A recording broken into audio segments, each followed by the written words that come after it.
Berkata Syekh Musannif rahimahullahu ta'ala, wa nafa'ana wa iyyakum bi'ulumihi fid darain amin ya rabbal alamin. Dalam fasal yang ketiga, iaitu solat sunat selepas fardu zuhur. Kelebihan solat sunat selepas solat fardu zuhur: yang pertama, diharamkan daripada api neraka. An Ummi Habibah radhiyallahu ta'ala anha anna Rasulullah sallallahu alaihi wasallam kana yaqulu man shalla arba'a raka'atin qabla zuhri wa arba'an ba'daha harramahu Allahu 'alan nar. Artinya daripada Ummu Habibah radhiyallahu ta'ala anha, sesungguhnya Rasulullah sallallahu alaihi wasallam pernah bersabda, sesiapa yang mengerjakan solat 4 rakaat sebelum zuhur, iaitu qabliyah, dan 4 rakaat selepasnya zuhur, iaitu ba'diyah, Allah akan mengharamkan neraka baginya. Sadaqallah Rasulullah sallallahu alaihi wasallam. Dalam hadis ini Rasulullah sallallahu alaihi wasallam menjelaskan kelebihan orang yang mengerjakan solat sunat qabliyah sebelum zuhur dan juga solat sunat ba'diyah selepas zuhur 4 rakaat. Maka jadi siapa yang dapat mengerjakannya, sama ada solat qabliyah zuhur 4 rakaat dan juga solat sunat ba'diyah zuhur 4 rakaat, kata Rasulullah sallallahu alaihi wasallam, harramahu Allahu 'alan nar. Allah Subhanahu wa taala haramkan neraka baginya. Ini satu kelebihan orang yang dapat menjaga, memelihara sembahyang sunat rawatib. Apa itu sembahyang sunat rawatib? Sembahyang sunat yang mengiringi solat fardu. Maka kelebihan bagi orang yang melaksanakan solat sunat qabliyah zuhur 4 rakaat dan ba'diyah zuhur 4 rakaat, maka insya-Allah dia boleh dihindarkan daripada api neraka. Artinya salah satu daripada amalan penghindar diri kita daripada api neraka, iaitu usahakan untuk kita melaksanakan solat sunat qabliyah zuhur 4 rakaat dan sembahyang sunat ba'diyah zuhur 4 rakaat. Dalam riwayat Imam Tirmizi sedikit berbeza, iaitu hadis daripada Sayyidatina Ummu Habibah juga, bahawa senya Rasulullah sallallahu alaihi wasallam bersabda, man hafazah ala arba'in raka'atin qabla zuhri wa arba'in ba'daha harramahu Allahu 'alan nar. Sesiapa yang menjaga, iaitu mengamalkan solat sunat 4 rakaat sebelum solat fardu zuhur dan 4 rakaat selepasnya, iaitu ba'diyah, pasti Allah akan mengharamkan api neraka untuknya. Dalam hadis riwayat yang lain ada menyatakan kelebihan yang sama, cuma dalam keadaan kondisi yang berbeza, sirah yang berbeza, namun fadilatnya sama. Orang yang dapat mengamalkan dan melaksanakan solat sunat qabliyah zuhur 4 rakaat, kemudian dia sembahyang zuhur 4 rakaat, kemudian lepas tu dia sembahyang sunat ba'diyah zuhur 4 rakaat, kata Rasulullah sallallahu alaihi wasallam, harramahu Allahu 'alan nar. Allah Ta'ala haramkan api neraka untuknya. Ini satu ganjaran kelebihan yang sangat besar bagi orang yang mengambil penting dan dapat melaksanakan sembahyang sunat rawatib. Sehingga kan sembahyang sunat ba'diyah zuhur saja dan qabliyah zuhur saja, ini kelebihannya sangat besar, apatah lagi yang lain-lain, tuan-tuan. Maka kita usaha rebutkan untuk amalkan selagi mana diberikan kesempatan oleh Allah Subhanahu wa taala nyawa, saat dan ketika ini. Bagi orang yang belum dapat melaksanakan sembahyang sunat rawatib, maka usahakan untuk melaksanakan sembahyang sunat rawatib. Bagi yang sudah dapat melaksanakan sembahyang sunat rawatib, umpamanya qabliyah zuhur 2 rakaat, selepas zuhur ba'diyah zuhur 2 rakaat, maka diberi tambah nilai lagi, tambah lagi 2 rakaat. Maka mungkin inilah peluang dan ruang kita, tuan-tuan, yang diberikan oleh Allah Subhanahu wa taala. Maka ditambah saja sikit lagi 2 rakaat menjadi 4 rakaat qabliyah zuhur, 4 rakaat ba'diyah zuhur. Haramallahu 'alan nar, mungkin menjadi asbab Allah Subhanahu wa taala haramkan api neraka dan insya-Allah dimasukkan ke dalam syurga. Allahumma amin, amin ya rabbal alamin. Waktu bagi melaksanakan iaitu selepas solat fardu zuhur. Jadi bagi pelaksanaan sembahyang sunat ba'da zuhur, waktunya bila? Selepas solat fardu zuhur. Itu masa dia. Itu waktu bagi pelaksanaan sembahyang sunat ba'da zuhur, selepas sembahyang fardu zuhur. Jika tuan-tuan buat sebelum sembahyang fardu zuhur, itu namanya qabliyah. Jika kita buat selepas solat fardu zuhur, itu namanya ba'diyah. Bilangan rakaat seperti mana yang disebut dalam riwayat, iaitu 4 rakaat. Bilangan rakaat ba'diyah zuhur ini adalah 4 rakaat. Ada 2 cara kaifiat mengerjakannya. Cara yang pertama 2 rakaat, 2 rakaat. Kaedah yang pertama 2 rakaat salam, kemudian 2 rakaat lagi salam. Dipisahkan 2 rakaat, 2 rakaat. Cara kaifiat yang kedua kata ulama iaitu 4 rakaat terus straight, 1 sekali salam. 4 rakaat terus dengan 1 salam sahaja. Jika kita melaksanakan dengan cara kaedah yang pertama iaitu 2 salam, 2 rakaat, 2 rakaat. Jadi mula-mula sekali kita kerjakan dulu 2 rakaat yang pertama tu dengan menyebut berlafaz usalli sunnataz zuhri raka'ataini ba'diyah lillahi ta'ala. Saja aku sembahyang sunat ba'diyah zuhur 2 rakaat kerana Allah Ta'ala.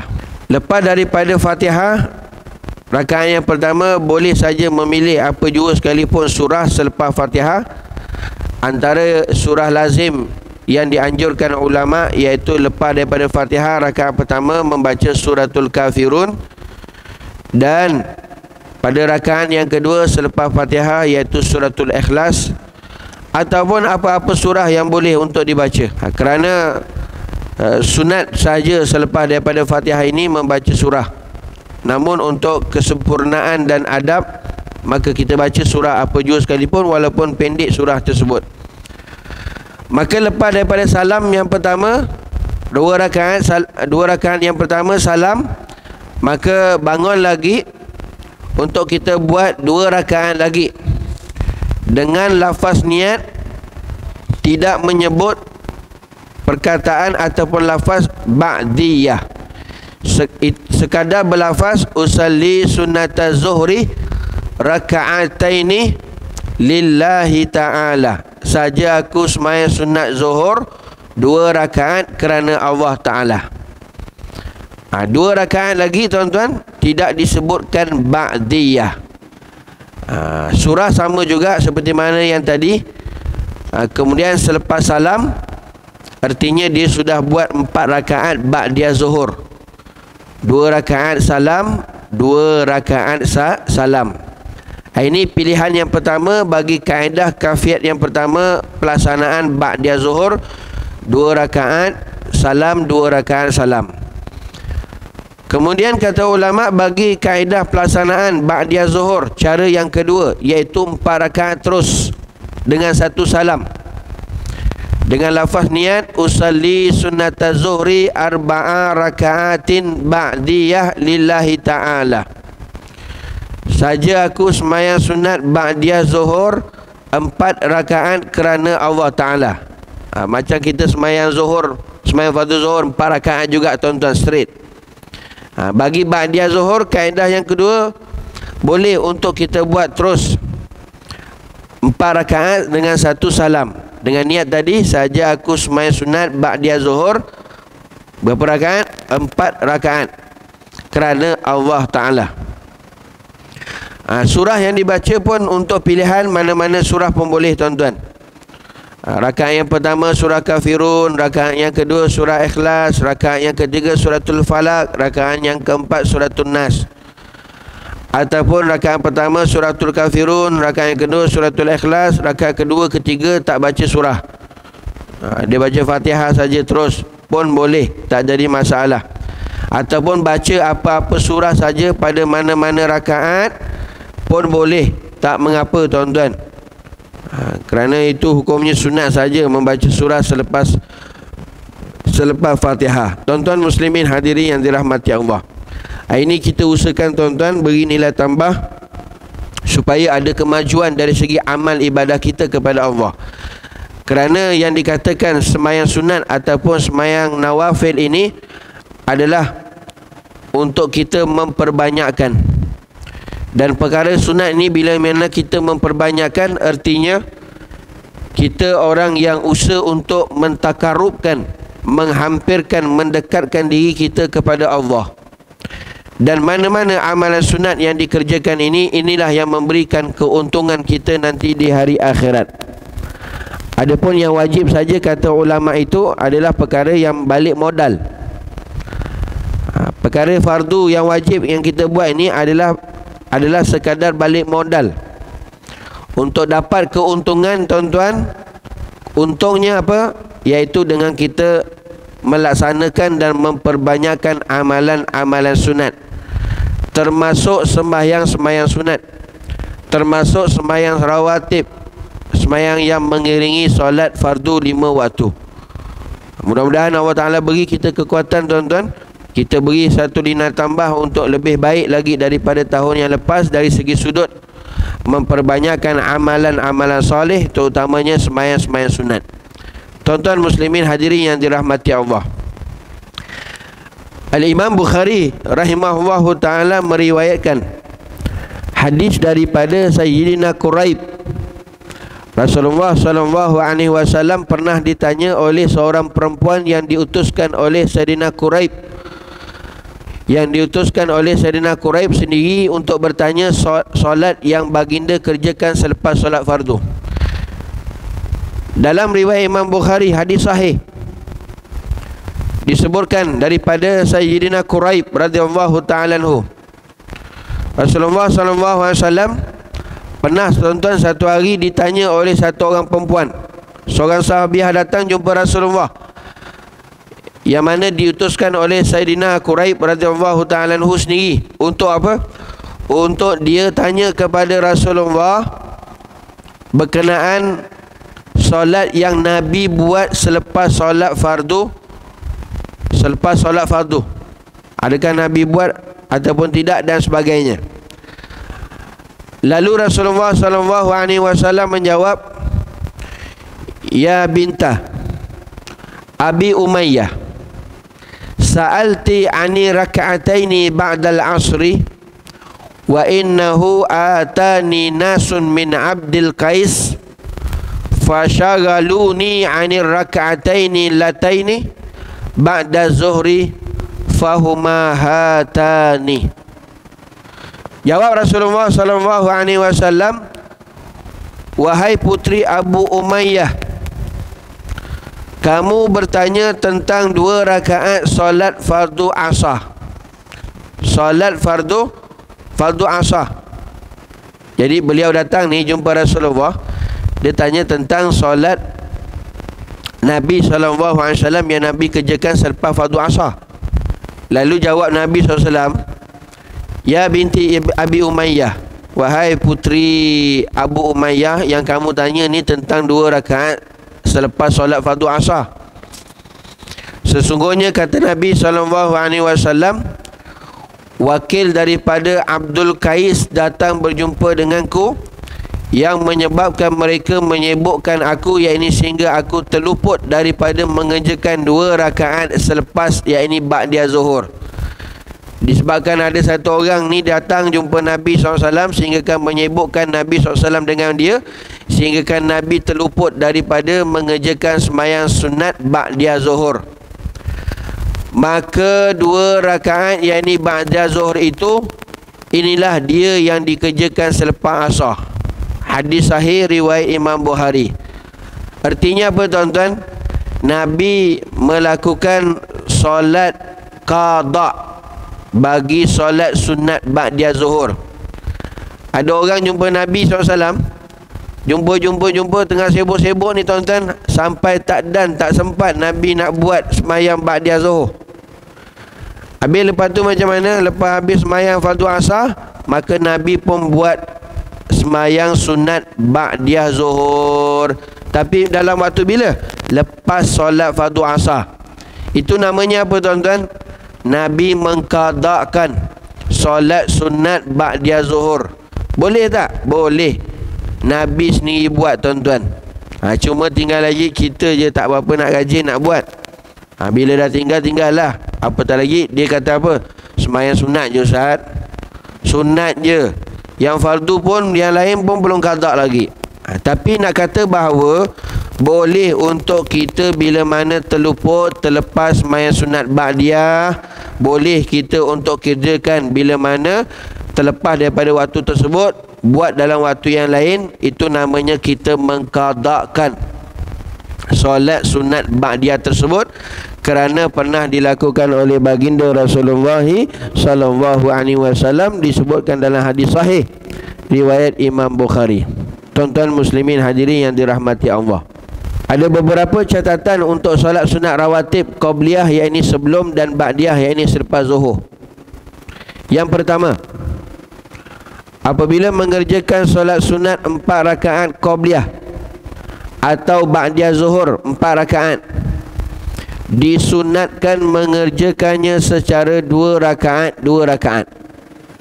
Ini tuan-tuan kena ambil perhatian. Atas catatan kata ulama, jika seseorang itu nak melakukan semayang sunat qabliyah zuhur 4 rakaat ataupun ba'diyah zuhur 4 rakaat, maka disunatkan, sangat-sangat dianjurkan. Kaedahnya macam mana mengerjakannya, iaitu dibuat 4 rakaat 2 salam, 2 rakaat salam, 2 rakaat salam. Itu disunatkan bagi kita yang nak buat semayang sunat qabliyah zuhur 4 rakaat dan ba'diyah zuhur 4 rakaat, dengan memberi salam selepas setiap 2 rakaat. 2 rakaat salam, 2 rakaat salam. Cara ini adalah berdasarkan hadis yang diriwayatkan daripada Sayyidina Ali karamallahu wajhah. Dia berkata, kana Nabi sallallahu alaihi wasallam yusalli qabla al-'asri 4 raka'atin yufassilu bainahunna bit-taslim. Apa kata Sayyidina Ali karamallahu wajhah? Adalah Nabi sallallahu alaihi wasallam solat sunat sebelum solat fardu asar, yakni qabliyah asar, sebanyak 4 rakaat, dengan memisahkan setiap 2 rakaat dengan memberi salam, yakni setiap 2 rakaat salam, 2 rakaat salam. Ini riwayat daripada Sayyidina Ali tuan-tuan. Dia kata Nabi solat sunat asar ataupun semayang sunat qabliyah asar 4 rakaat dengan melakukan 2 rakaat salam, 2 rakaat salam. Ini dikuatkan lagi dengan hadis daripada Sayyidina Ibnu Umar. Rasulullah sallallahu alaihi wasallam telah bersabda, salatul lail wan nahar masna masna. Ini kena ambil perhatian tuan-tuan. Ada riwayat, dalam riwayat Imam Abu Daud, dalam riwayat Imam Tirmizi, dalam riwayat Imam Ibnu Majah, begitu juga dalam riwayat Imam Ibnu Hibban, yang mana Al-Imam Ibnu Hibban menghukumkan ia sebagai hadis sahih. Apa kata Rasulullah? Salatul lail, solat sunat waktu malam, wan nahar, dan solat sunat waktu siang itu masna masna, 2 rakaat 2 rakaat. Ini kaedah bagi pelaksanaan sembahyang sunat yang dilakukan 4 rakaat, sama ada qabliyah ataupun ba'diyah. Tuan-tuan muslimin hadirin yang dirahmati Allah, atas catatan yang kedua, mengikut Imam Nawawi, ini pandangan Imam Nawawi, seorang ulama besar dalam mazhab Syafi'i, ia juga boleh dikerjakan dengan 4 rakaat sekaligus.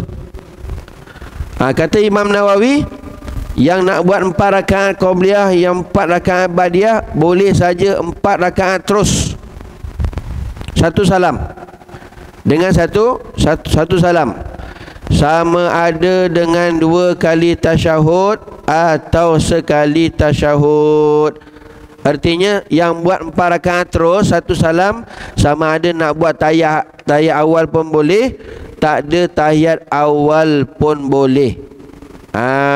Jadi di sini tuan-tuan ada 2 pandangan ulama. Ada 2 pendapat ulama. Boleh tuan-tuan, mana-mana saja boleh. 4 rakaat satu salam boleh, 4 rakaat 2 salam pun boleh. Yang penting buat, jangan gaduh. Yang 4 rakaat satu salam, jangan salahkan orang yang buat 4 rakaat 2 salam. Yang buat 4 rakaat 2 salam, jangan salahkan dia kata 4 rakaat satu salam tu salah. Ada 2 pendapat di sini berkenaan kaedah pelaksanaannya, sama ada nak buat 4 rakaat satu salam ataupun 4 rakaat 2 salam. 4 rakaat satu salam mengikut pendapat Imam Nawawi rahimahullahu ta'ala. 4 rakaat 2 salam pun ada nas riwayat tentang hadis tersebut. Jangan pening-pening tuan-tuan, yang penting buat. Tak apa Ustaz, yang mana satu ni? Yang mana satu? Tak, buat je tuan-tuan. Buat 2 rakaat satu salam, 2 rakaat lagi salam, ataupun 4 rakaat sekaligus satu salam. Dua-dua ada pendapat daripada alim ulama. Tuan-tuan muslimin hadirin yang dirahmati Allah, mudah-mudahan Allah SWT memberikan kita taufik dan hidayah, memberikan kita kekuatan iman, memberikan kita kekuatan untuk menambahkan amal soleh ibadah kepada Allah Subhanahu wa taala. Apatah lagi tuan-tuan, dalam kita melaksanakan dan memperbanyakkan amalan-amalan sunat. Kerana dalam hadis Nabi SAW, adapun amalan yang dapat menghampirkan, mentakarubkan hamba-Ku dengan Aku, tak lain dan tak bukan tuan-tuan dengan amalan-amalan sunat. Bukan amalan fardu, amalan sunat. Dengan amalan sunat lah tuan-tuan darjat seseorang itu ditinggikan oleh Allah. Dengan amalan sunat lah tuan-tuan kemuliaan akan dapat daripada Allah Subhanahu wa taala.